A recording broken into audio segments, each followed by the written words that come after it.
الحمدللہ والصلاۃ والسلام علی رسول اللہ اما بعد۔ آج ہم حذیفہ پتر یمان رضی اللہ عنہ کی چرچا کریں گے۔ یہ اللہ کے سندیشتہ محمد صلی اللہ علیہ وسلم کے پرسدھ صحابی ہیں، بڑے صحابہ میں ان کی گنتی ہوتی ہے۔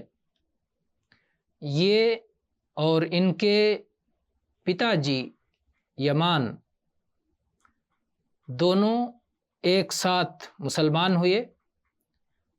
بدر کے یدھ میں بھاگ لینا چاہتے تھے، جانا چاہتے تھے، لیکن مشرکین بادھا بن گئے اور ان کو جانے نہیں دیا۔ احد کی لڑائی میں یہ اپستھت تھے اور احد ہی کے یدھ میں ان کے پتا یمان رضی اللہ عنہ کو مسلمانوں کے ہاتھوں ہی شہادت ملی۔ غلطی سے مسلمانوں نے انہیں مار دیا۔ صحیح بخاری میں اس کا الیکھ ہے۔ عائشہ رضی اللہ عنہ کہتی ہیں کہ جب احد کا یدھ ہو رہا تھا تو مشرکین پراجت ہو گئے کھلے طور پر، کہ اتنے میں ابلیس نے آواز لگائی، ابلیس چلایا، اللہ کے بندو پیچھے مڑ کر دیکھو۔ جو لوگ آگے تھے وہ پیچھے کی طرف مڑ گئے اور آپس ہی میں گتھم گتھا ہو گئے۔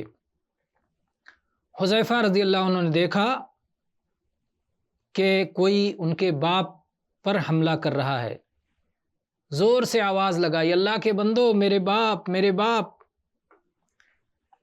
اللہ کی قسم اتنا سمے ہی نہیں ملا اور وہ اسی میں قتل کر دیے گئے۔ تو انہوں نے لوگوں کی چھما کے لیے اللہ سے پرارتھنا کی، غفر اللہ لکم، اللہ تمہیں چھما دے۔ اور حذیفہ رضی اللہ عنہ اس بات کو یاد کرتے تھے اور اس کے سمبندھ میں لوگوں کے لیے اللہ سے دعا مانگا کرتے تھے۔ اپنا پورا جیون وہ اسی ستیہ راستے پر رہے۔ اور صحیح بخاری اور صحیح مسلم میں اس بات کا الیکھ ہے کہ ابو درداء رضی اللہ عنہ نے علقمہ سے کہا کہ تمہارے بیچ وہ رازدار نہیں ہیں کہ جو رہس ان کو معلوم ہے، جس رہس سے وہ اوگت ہیں، کوئی دوسرے نہیں ہیں۔ حذیفہ رضی اللہ عنہ بہت ساری خفیہ باتوں کو، چھپی باتوں کو، راز کی باتوں کو جانتے تھے۔ کون کون منافق ہیں مدینہ کی پاون نگری میں، اس کو بھی جانتے تھے۔ ان کو وشیش چیزوں کے لیے اللہ کے نبی صلی اللہ علیہ وسلم بھیجا کرتے تھے۔ ایک بار خندق کی جب لڑائی ہوئی تو مشرکین خندق کے اس پار ٹھہرے ہوئے تھے ان کی سوچنا لانے کے لیے۔ سخت ٹھنڈک کا موسم تھا، رات کا سمے تھا، اندھیری رات کا۔ آپ نے کہا حذیفہ جاؤ مشرکین کے سینا میں گھس کے اور ان کی خبر لے کے آؤ، اور کچھ نہیں کرنا، صرف سوچنا لے کے آنا۔ حذیفہ رضی اللہ عنہ گئے اور اندر گھس گئے۔ مشرکین کا جو سینا پتی تھا اس نے کہا اپنے لوگوں میں دیکھ لو کوئی باہر کا آدمی تو نہیں ہے۔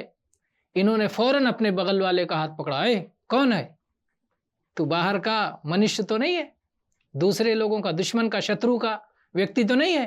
اس نے کہا نہیں نہیں، میں تو مکہ کا ویکتی ہوں اور فلاں پتر فلاں ہوں۔ حذیفہ رضی اللہ عنہ نے کہا پھر ٹھیک ہے۔ اور تو اس کے بعد یہ وہاں کی پوری سوچنا لے کے محمد صلی اللہ علیہ وسلم کے پاس آئے۔ عمر پتر خطاب رضی اللہ عنہ ان سے منافقین کے بارے میں پرشن کیا کرتے تھے، اور صحابہ کے بیچ یہ بات پرسدھ تھی کہ حذیفہ رضی اللہ عنہ ان باتوں کو جانتے ہیں۔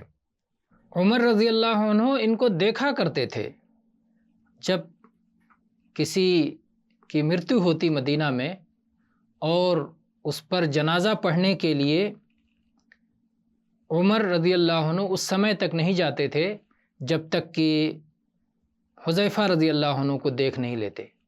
اگر حذیفہ رضی اللہ عنہ کسی کے جنازے میں شریک نہیں ہوئے تو عمر رضی اللہ عنہ بھی شریک نہیں ہوتے تھے۔ عمر رضی اللہ عنہ نے ان کو مدائن کا گورنر بنایا تھا، اور یہ مدائن پر گورنر رہتے ہوئے ہی ان کی مرتی ہوئی۔ عثمان رضی اللہ عنہ کی شہادت کے تقریباً 40 دن کے بعد کی بات ہے جب ان کی مرتی ہوئی۔ رضی اللہ عنہ وارضاہ، وآخر دعوانا ان الحمد للہ رب العالمین۔